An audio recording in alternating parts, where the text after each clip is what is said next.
안녕하세요, 피커TV입니다. 한국과 일본의 갈등이 심화되고 있는 가운데 일본 언론이 이번 사태의 심각성을 인식하고 이에 대한 문제점들에 대해서 이야기한 내용들이 있어 알아보았습니다. 6일 일본 언론 마이니치 신문에서는 이번 조치에 문제점이 많다며 5가지를 지적하였습니다. 첫 번째로 자유무역을 주장해온 일본의 국제적 신뢰가 저해되었다는 점입니다. 오사카 G20 회의에서 자유무역을 외치던 일본의 자세와 비교했을 때 지금의 조치는 분명 모순이라는 것인데요. 아베 총리가 G20 회의 의장으로 정리한 선언에는 예측 가능하고 안정된 무역 환경의 중요성을 강조하였지만 이번 수출 규제는 이에 정반대의 길을 가고 있다고 지적하였습니다. 두 번째로는 국제 반도체 공급에 악영향을 준다고 분석하였습니다. 이번 조치로 표적이 된 것은 한국의 반도체 업체인 삼성전자와 SK 하이닉스입니다. 삼성은 미국 인텔과 반도체 선두 다툼을 벌이고 있는 상태이고 특히 한국은 세계 시장에서 50% 이상의 점유율을 가지고 있어서 반도체 메모리의 출하가 정체되면 전 세계 관련 업체의 생산에 영향을 미치기 때문에 일본이 악역을 했다는 것을 피하지 못할 것이라 전하고 있습니다. 세 번째로 주요 고객인 한국 기업에 대한 수출이 감소하여 일본 기업의 피해가 우려된다는 점입니다. 6일 사우스차이나 모닝포스트에 따르면 무역 분쟁으로 일본이 한국산 OLED 조달에 힘들어질 수도 있다는 보도를 하였습니다. 소니 관계자는 우리는 공급업체의 이름이나 부품 조달할 곳을 확인하지 않았기 때문에 언급할 수 없고 현재 상황을 주의 깊게 모니터링하고 있다라고 전하였고 파나소닉 대변인은 현재 우리가 말할 수 있는 것은 상황을 면밀히 주시하고 있다는 것이다 라고 하였습니다. 일본 마틴슈츠 도쿄 후지스 연구소 선임 이코노미스트는 일본 기업이 OLED 팬을 생산을 하지 않는다. 한국이 독점하는 것은 아니지만 상품을 빠르게 대처하기에는 쉽지 않다라고 지적하였습니다.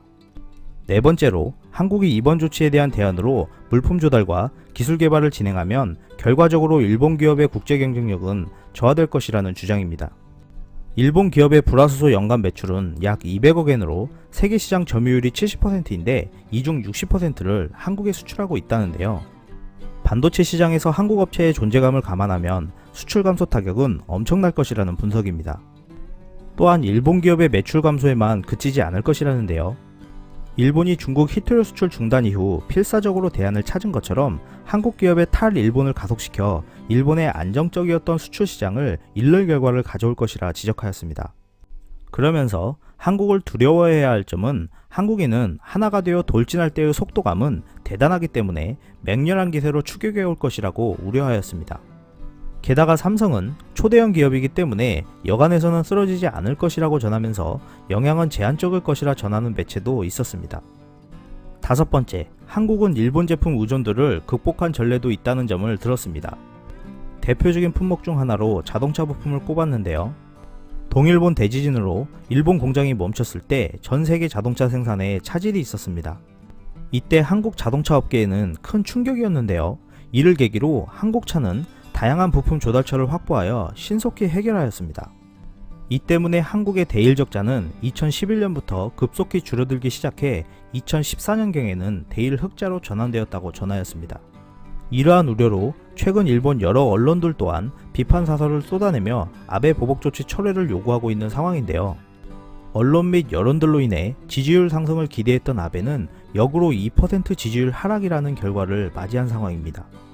현재 한국은 반일을 넘어 지혜로운 그 길이 필요하다는 목소리들이 나오고 있는 추세입니다. 실제로 일본 언론의 예측처럼 한국민의 대처는 빨랐습니다. 7월 1일 제재 발표 이후 4일간 일본 상품 관련 기업들의 매출이 급감하였다고 전해지는데요. 유니클로 같은 경우 매출이 17% 감소하였다고 전하였고 아사히 맥주는 13%, 일본 관광 패키지 상품 같은 경우 전년 대비 20에서 30%가량 감소하였다고 전해지고 있습니다. 한편 마이니치 신문은 일본 정부가 한국을 압박하기 위해 반도체 소재 수출 규제에 이어 대항 조치를 검토하고 있다고 전하면서 18일 추가 보복이 나올 수 있다고 보도하면서도 한국이 포기하고 다시 일본 제품의 의존을 선택한다면 큰 악영향이 나오지 않을지 모르지만 이러한 기대는 무리일 것이라는 주장도 이어지고 있습니다. 끝까지 시청해주셔서 감사합니다. 유익하셨다면 구독, 좋아요, 공유하기도 꼭 부탁드립니다.